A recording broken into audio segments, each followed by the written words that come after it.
Всем привет! С вами Web, и сегодня мы, как всегда, будем исследовать Интернет.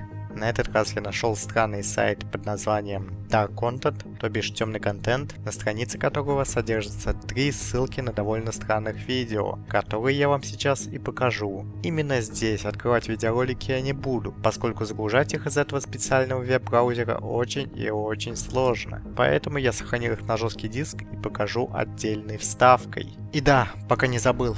Если по каким-то причинам вы не знаете английского языка, ну или плохо его знаете, то рекомендую включить субтитры и перевод. Ну или на худой конец сразу перейти ближе к концу видео. Ну что, готов к просмотру? Тогда погнали!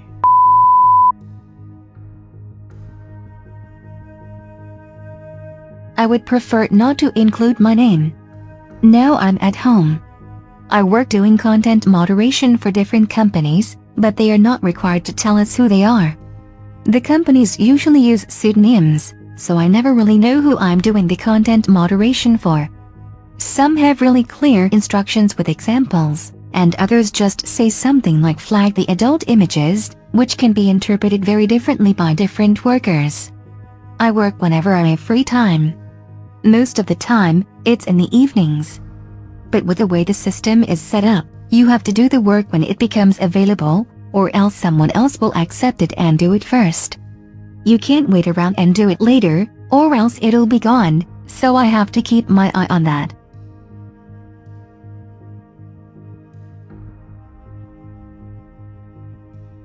I moderate videos, photos and text, but most of the time, it's photos. I very rarely moderate videos. There is one requester that uses the system that is associated with the Mormon Church. We moderate images that go into the church genealogy archives and website. For those, you have to flag and remove anything that shows very much skin, a low-cut neckline, a swimsuit, people of the same sex who are acting affectionate toward each other, any men who are wearing women's clothing, etc. They only want approval on very modest images and absolutely nothing that could imply homosexuality, cross-dressing, or anything like that.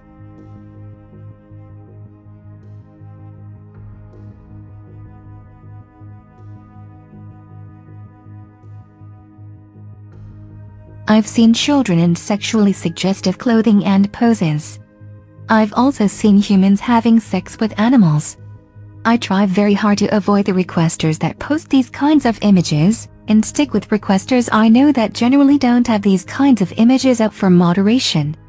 Some requesters are known for always having really graphic images, and other requesters, like the Mormon Church example, very rarely, or never have images like this.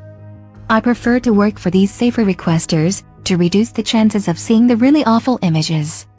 When I see graphic content, I usually stop content moderation work for the day, and move on to something else. I also talk to other content moderators, and we talk about what we've seen. It's a way to get it off our chest, and talk to someone else who knows what you're talking about, and has seen similar things.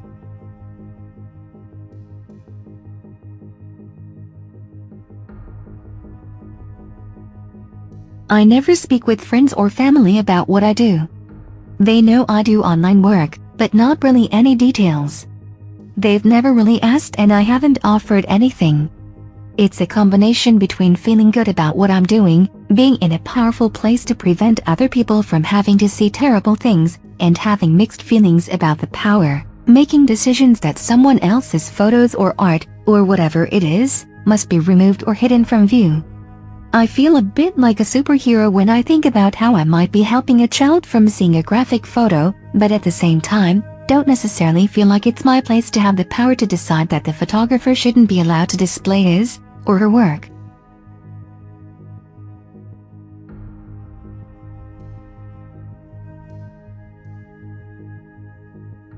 I do have a common frustration.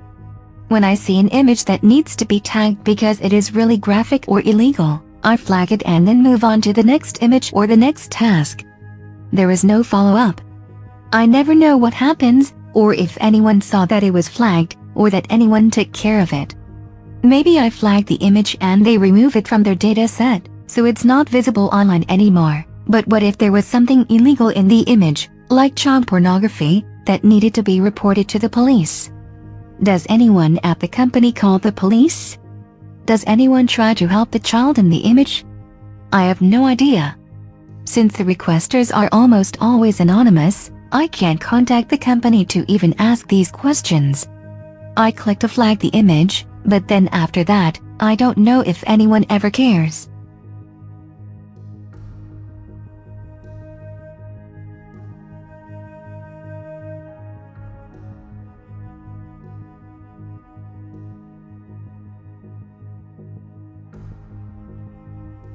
Content moderation, for me at least, is not choosing whether something is okay for someone to see, but more determining if it meets certain criteria. It's up to the content provider, or host, what people should or should not see. I just make sure everything meets those demands. I guess it would be similar to how police officers don't make laws, they just enforce them. I guess the basic idea is that I'm scanning through a group of images, to determine if any of them contain adult content. One job I've done quite a bit, involves checking groups of animal pictures, to make sure they are all of animals, and didn't include human faces, or anything offensive. I've done content moderation for various companies, but I never knew who my employers were.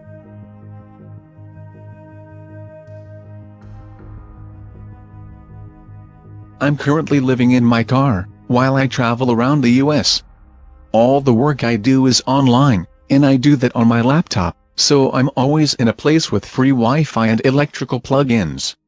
Most common is either a Starbucks or a McDonald's, with the occasional Panera's, public library, or local cafe. It does make it difficult to do moderation that has adult content, so I usually try to find a corner where no one can look over my shoulder, ha ha ha. I don't have a set schedule, so work hours depends on where I'm sleeping that night, and when I wake up. When I feel like getting up, I'll do a Google search for any places nearby that have free Wi-Fi. If I find a decent McDonald's, I'll go straight there, and get a burger when they start serving lunch. If work is really busy, and the place I'm working closes, I'll sometimes work in my car, and use my phone as a mobile hotspot.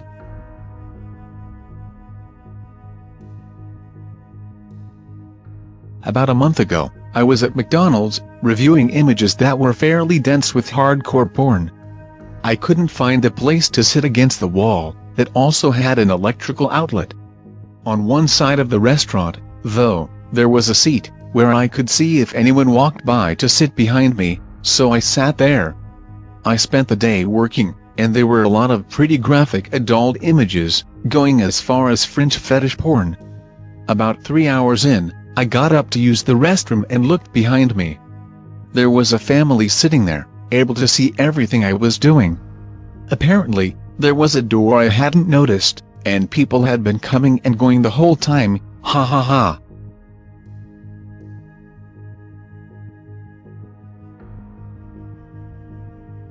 I enjoy the freedom. I mean, what other job would let me support myself while I'm traveling indefinitely? One downside is that I get paid by the task, so when work is slow I'm on a pretty tight budget. Occasionally, I see fairly disturbing images, but I don't mind it.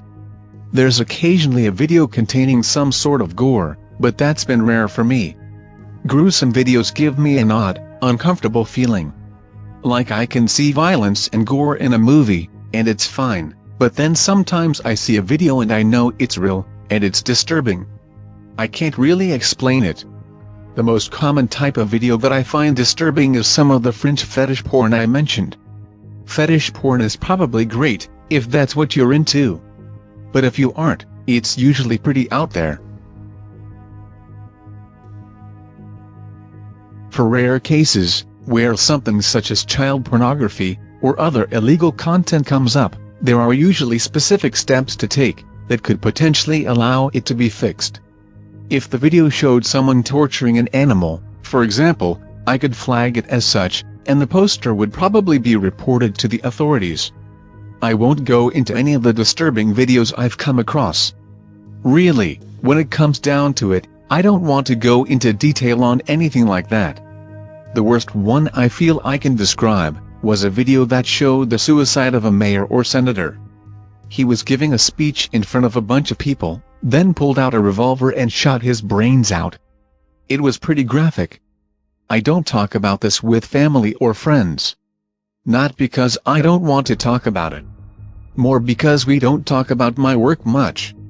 We don't talk much at all, really.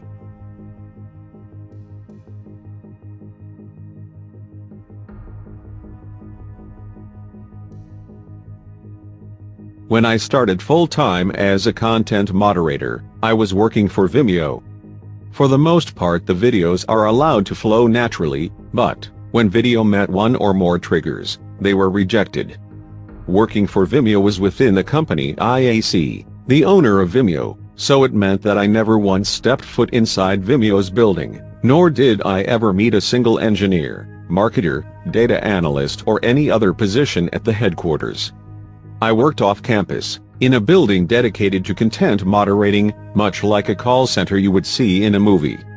The office that I worked in provided me a cubicle that I did all my work from.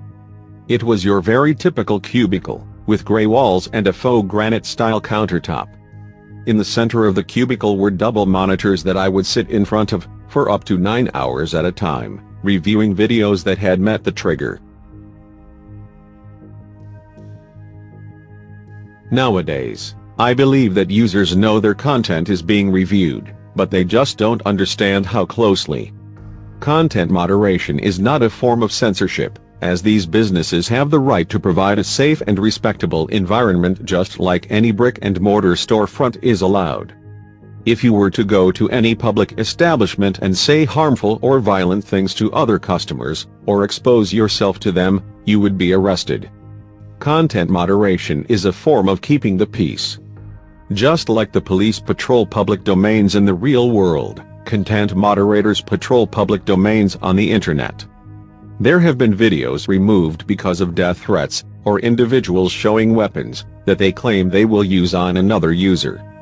Most of the time, the content that we are removing is keeping a problem from happening. At least, that is how we are trained to think. There were some conspiracy theory movies clips that we were made to take off the site. These videos contained documentary-style information about events like 9/11. There were also videos removed about Scientology, and the rumor was that Scientology had threatened to sue IAC.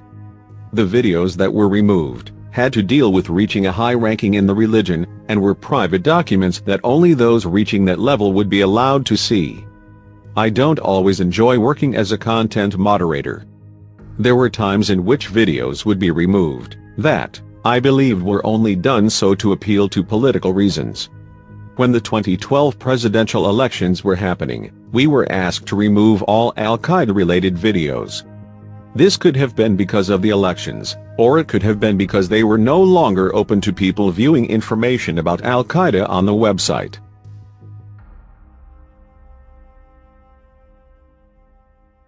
There are always moments where political affiliations are going to interfere with business.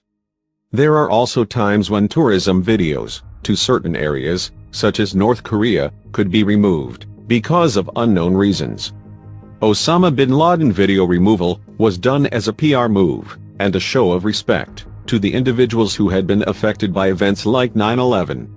It was also done to show a patriotic symbolism that the United States has accomplished what we have set out to do, and not only is this person dead, but there is no point in continuing to talk about him, or even look at him, because his reign stops here.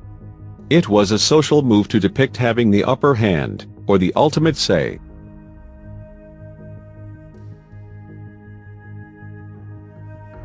Videos being removed because the government decides that they are not fit for public viewing is not totally uncommon. There are political and social affiliations happening within these companies, and the content can be monitored at any given time to better reflect how the company wants to be represented, or who they are trying to impress at the time. Getting an order to remove content based on a political decision is just par for the course. I myself do not follow politics that heavily, so, to someone like me, them saying, "Remove videos of this Islamic preacher," I would just remove them. The constant thought is that someone, somewhere, is suffering because of this video being public, so it is easier to just remove it, so that person can go on living without having this out there.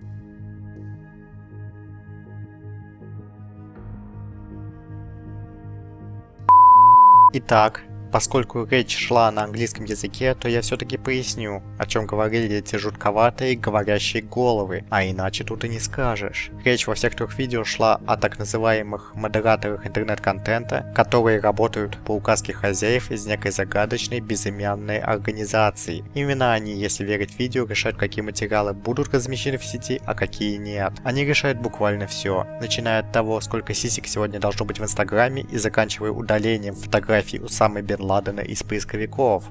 Все это было бы очень интересно и захватывающе, но, к сожалению, все три видео это не более чем арт-проект художников Евы и Франко Матес, ссылка на которых находится в подвале сайта. По словам итальянских деятелей искусства, на создание этого проекта их сподвигло общение с одним из контент-модераторов Ютуба, который, что называется, в красках рассказал о своей работе. В итоге, основа его рассказов и легла в эти жутковатые видео. Ну а вообще это, наверное, самые честные мистификаторы, которые никого не водят за нос, а часто признаются, что они просто так пошутили. Побольше бы таких, на самом деле. Ну вот, в общем-то, тайна и разгадана. Ну а я, интернет-искатель приключений на свою задницу, заканчиваю этот 10-й, между прочим, юбилейный выпуск. В честь этого я хочу попросить вас подписаться, поставить лайк под этим видео и обязательно написать комментарий по поводу того, что вы обо всем этом думаете. Всем до скорых встреч в новом выпуске. Пока!